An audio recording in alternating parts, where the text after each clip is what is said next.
happy to jump Yes, in and sure. maybe jump in again since I may be the only voice of dissent. And this particular measure, thinking from a school board perspective, I have to disagree with my colleague, Director Wine, and probably a variety of other folks, mainly because I think we all agree, at least hope we all can agree on this point, that an effective teacher is the most important thing we need to do as far as giving our students an opportunity in every classroom to be successful.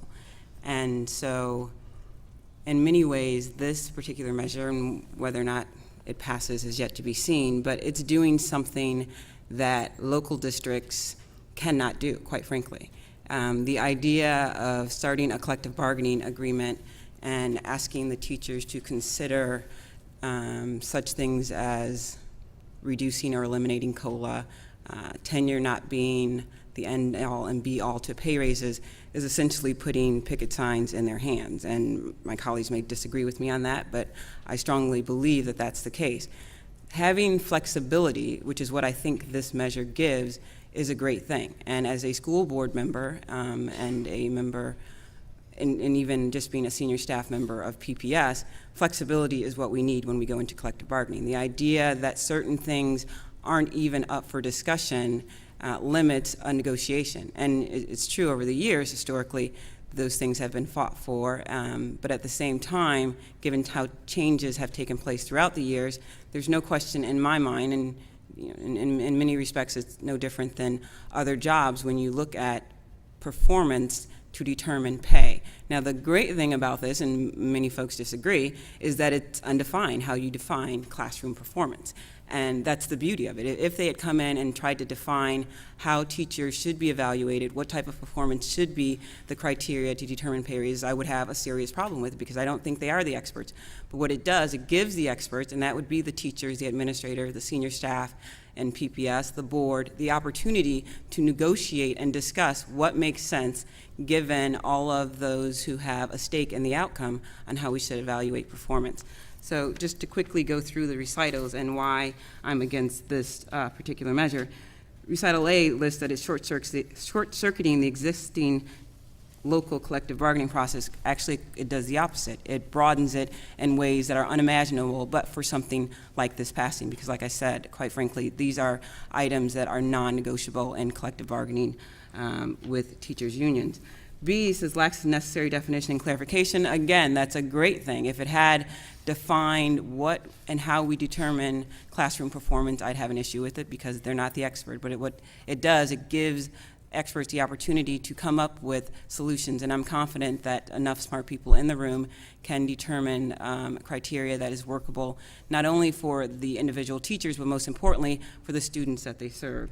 C, discouraging collaboration, I'm not quite sure on this point because I don't believe it. I believe that teachers collaborate because they feel like it's the best and most effective way to spend their time, and it's the best and most effective way to make changes that will have a direct impact on their students. This particular measure shouldn't and wouldn't change that.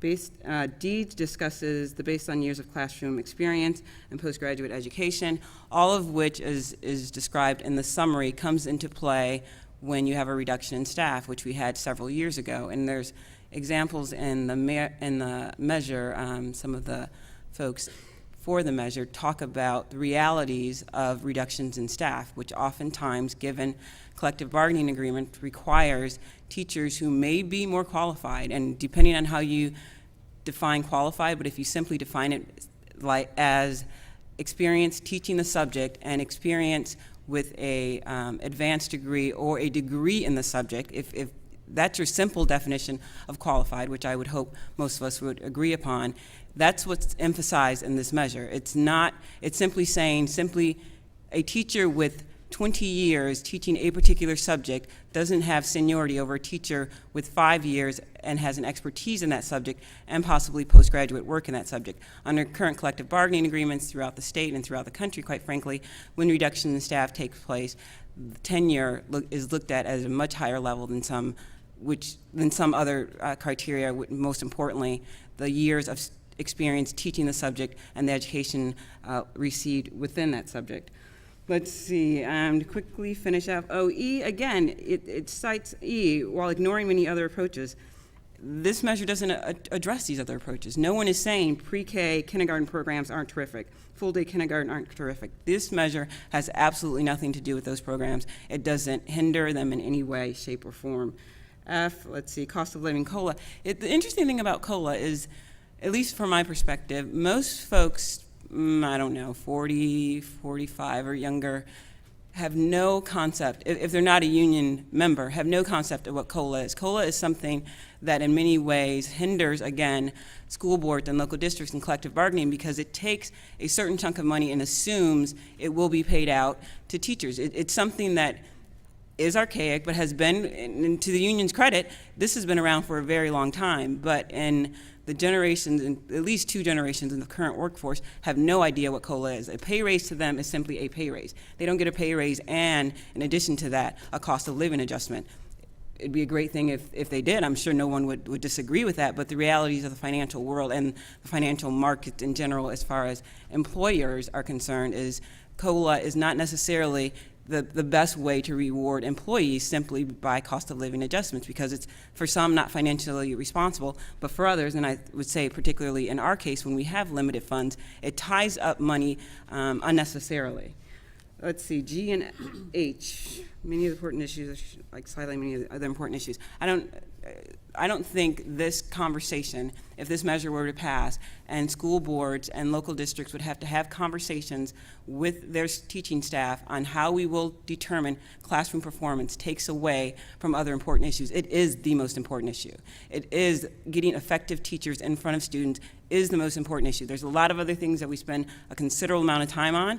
There are a lot of other things that we spend time on that is also important, but nothing is more important than getting an effective teacher in front of the students. And lastly, the financial impact. In comparison to some of the other numbers we looked at, it's small, but even the numbers here suggest 2 things, as is explained in the measure.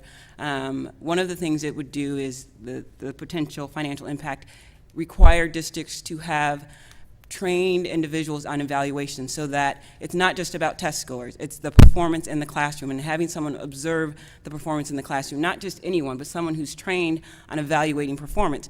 Hopefully we already have that. If this measure passes and we need to supplement that in additional ways, again, I think all the better. Observation in classroom, evaluating teachers' performance like any other personnel is extremely important, particularly with the teachers and their effectiveness on students. And the last thing, and I know Director Regan has mentioned, and we also heard it in the testimony, that the Oregon School Board Association has supported this, and which I'm taking as their word to be the case, but it's interesting, in the actual voters pamphlet, they're not listed as someone in opposition to this. So again, I thank you for indulging me, because I know I'm in the minority opposing our resolution here, and I appreciate the opportunity to speak and maybe even to reply again, given some arguments that I will hear for this resolution. Thank you. Thank you, Director Henning. Appreciate.